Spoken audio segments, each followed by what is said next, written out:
Good morning mga ka-farmer. Halos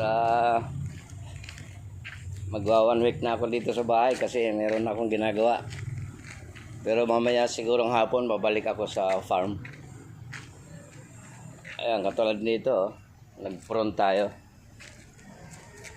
Kasi mayroong tag yan ay plaka, may plaka na ito So nag-front tayo kasi maraming naninira. Tsaka overcrowd na yung sanga. So nag-front tayo para gumanda. Ayan. Ayan, may mga plaka na po ito. So sa susunod na graph natin, susuplayan na tayo ng pantag na pag nag-graph tayo.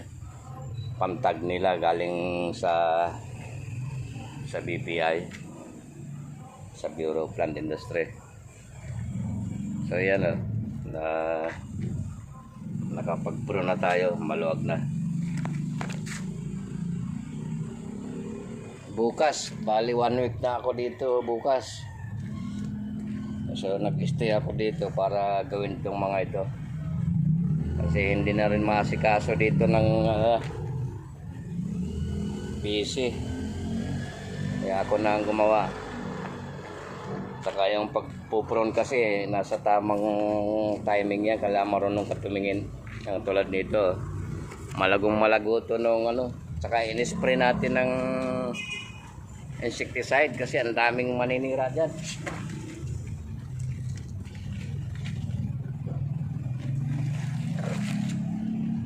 Ayan. Ayan inalis natin yung mga nasa gitna. Ayan, may mga bunga ka So yan, maganda na. O nawala na yung mga tilas, mga uod dyan. In-spray na natin. Ayan.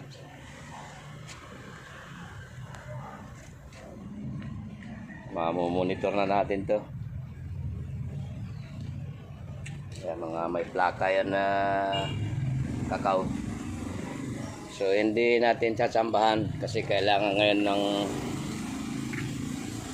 ng DA. Pagka nag-supply tayo ng mga grafted, kailangan certified. Ayaw nila ng tsamba. So yan, mayroon pa palang isa na hindi ko na mamaya pala. Mayroon pang isa pala na hindi ko na prune dyan.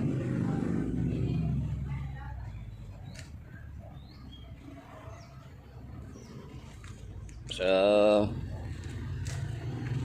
update din tayo sa ibang ginawa ko rito.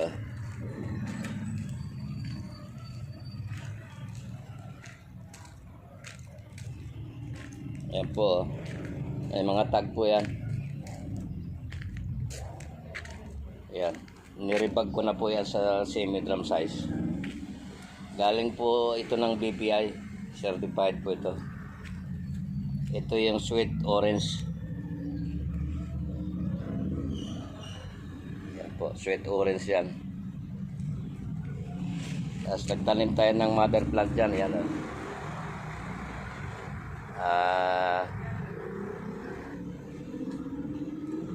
yan, tawag dito yung suha na Davao variety na suha. Yan maganda na yung isa Bale yung isa naman, ayan, katulad yan, dalanghita yan na malalaki. Tapos yan, Davao Pumelo. Yun, Davao Pumelo din. Yan, Davao Pumelo din. So ito, nakabukod yan Ano po ito? Sweet orange. Sa Baguio ko pa kinuha to. BPI Baguio, Bureau of Plant Industry. So alagain din kasi itong citrus na ganito. So paplakahan din yan, gagawin nating mother plant yan. Kasi magsi-citrus din tayo. Ito naman yung yan, Davao Pomelo. Itong portion na ito, may pagitan yan dito eh. So ito yung ginawa ko kahapon. Nag-rebagging ako. Niribag natin. So yung timpla po ng ano, yan maraming ipa po yan. Saka mga sunog na ipa. Ano yun eh. Gusto kasi ng citrus yung maluag. Kaya lamang po yung iba niyan. Konti lang yung lupa dyan. Ano yan. 40% lang yung lupa dyan. 60% yung ipa. Saka yung ibang tawag dito.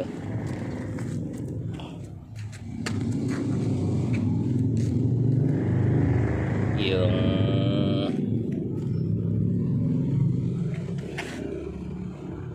mga sunog din na lupa yan eh.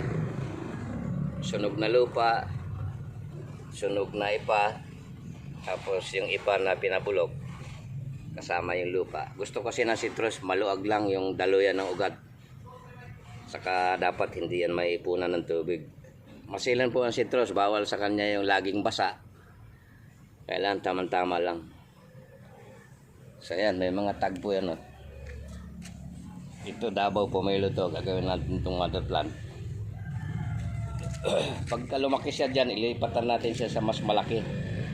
Hanggat sa makarating siya sa drum, na malaking drum. Doon na yan, doon na natin gawing ano yan, mother plant. Pwede na siyang mamunga doon sa drum size. Pero hindi na plastic na ganyan, kundi yung drum talaga mismo na malaki.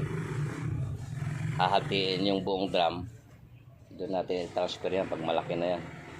Pero itong estadong ito, pag lumaki siya rito, meron pang mas malaki na plastic yan eh. Transfer natin uli yan. Kasi ito semi drum size lang to eh. So ito naman, yung malalaki na kalamansi. Yan, may tag, may mga tag din po yan. Yan.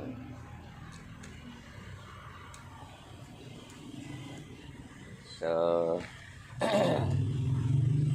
marami tayong ginawa nitong ano. At nag-uwi uli ako ng kakao. Ito nga, nagsimula tayo mag-grab dito. Nag-grab ulit tayo ng kakao. Ito, i-grab pa natin to. So fully recover na yan. Pwede na yan i-grab. Pero yung dito, yung bagong dating, under recovery pa po ito. Bunuhan pa yan. Tingnan nyo, madilaw. Dadagdagan ng lupa yan, tapos lagyan ng abono na complete. Hintayin natin siya na makarecover na kagaya nun. Yan, kaganda ng puno. Yan. Yan, i-grab natin yan. Yung mga na-grab natin na buhay na nandiyo sa likod. Nga lang, naepektuhan din siya. Maraming naepektuhan nung nag-siyam-siyam, yung bagyong siya, si Karina. So ito po, mga bago ito na inoy dito sa bahay. I-grab natin yan.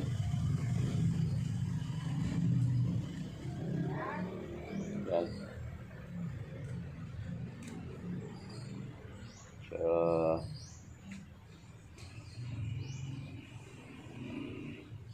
ayan po.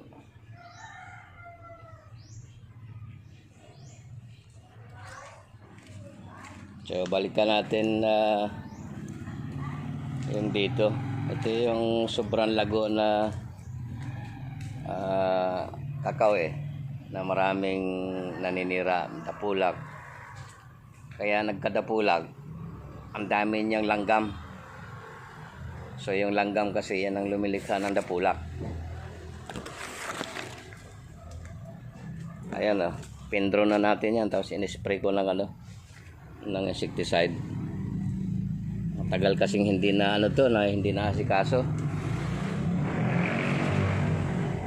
Yan, katulad dito, oh. Ayan, oh, may tama yung dahon ng oh.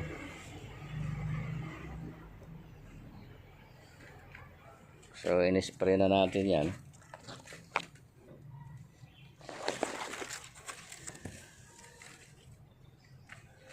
Yan pala, yung lakatan natin, oh. Namumunga na yung lakatan na tinanim ko dito. Ayan, to eh.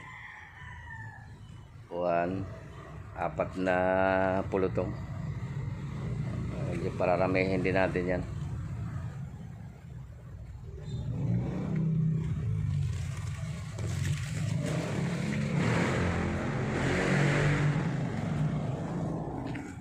Nakita ko sa inyo yung yung sweet tamarind.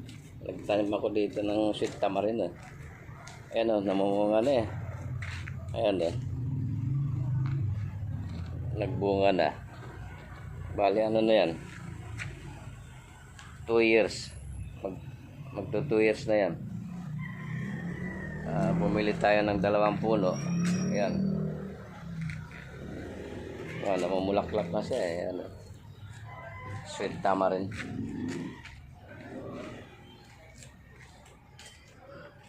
So ayan mga kaparmen, siguro mamayang hapon tutulak na ako nito papuntang farm. So marami kasi tayong ginawa dito.